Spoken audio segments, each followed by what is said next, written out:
I want to talk about love.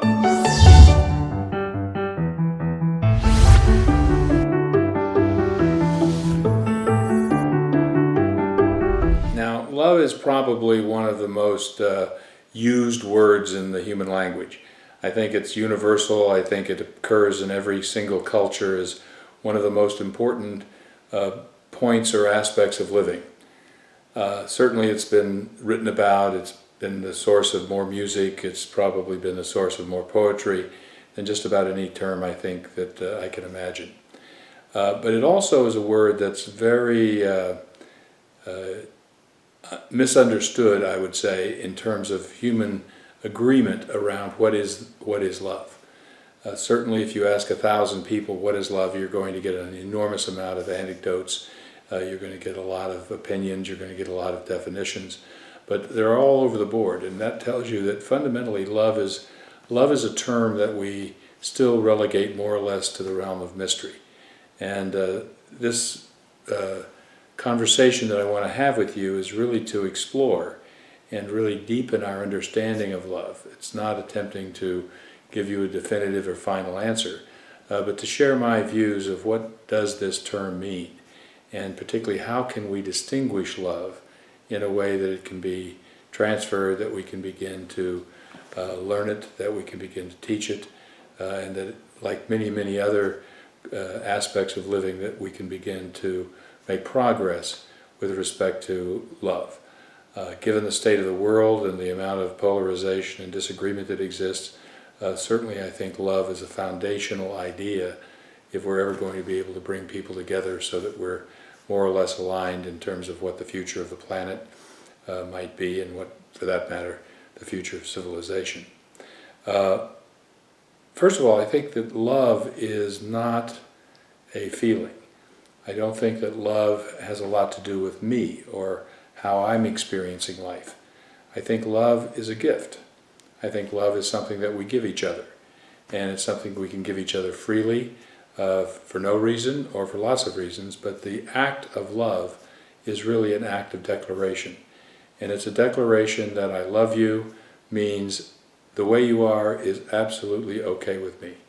That you're perfect the way you are, and by the way, you also have the freedom to change or be any other different way that you wish to be.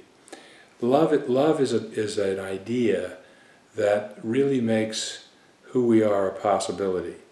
Because when I say I love you, I'm actually granting you the space to be more than even you think you can be.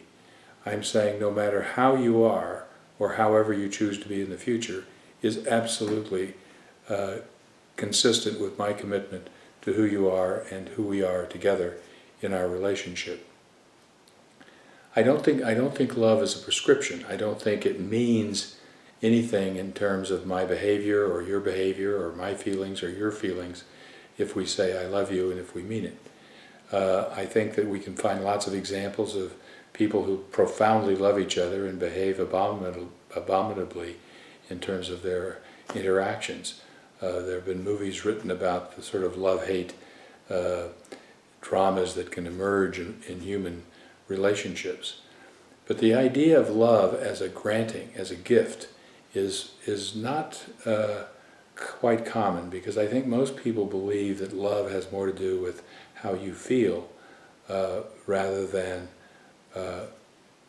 what you're granting or giving to another person.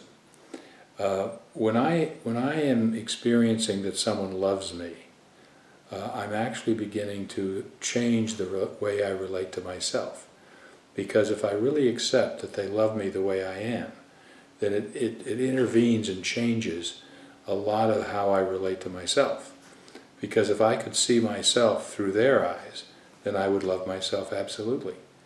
And that's really a fundamental idea, because I think most of us don't love ourselves that much, which is one of the reasons it's more difficult to receive love than it is to sometimes give it. Love is, I ask this question fairly often, which is, can you learn love? Can you teach love?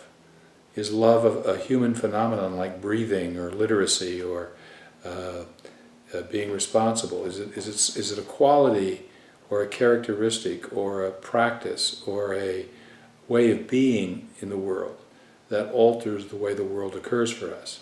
And I think the answer is yes. I think love can be taught, I think it can be mastered, and I definitely think that when you're connected to love, when you're in touch with love, when you are generating love, then you have fundamentally altered your relationship to the world and to everyone else in your world. I might even say that when I love you, I am giving you the space to be. And if you love me, you're giving me the space to be. And if I push that idea a little bit further, I might even say that love is the possibility of being. Certainly we're humans, certainly we're animals.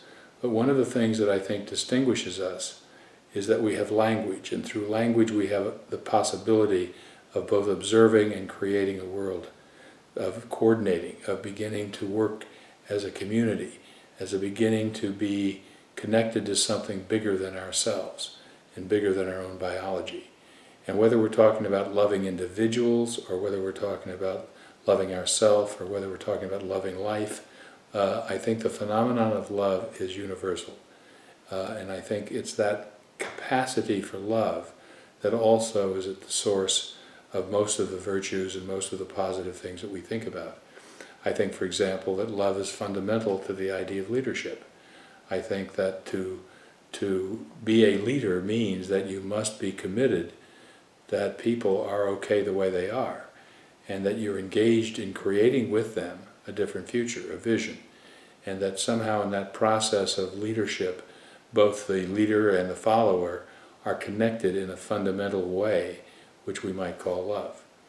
I think love is not a mystery. I think love is accessible and available to everyone at every moment of their lives. And it's only the loss of love, or the obscuring of love, that really makes us feel apart and feel lonely.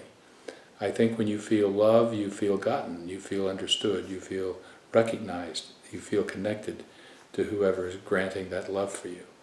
So love is a beginning. It's a beginning of creation. It's a beginning of being aware of who we are and the possibilities we have as human beings.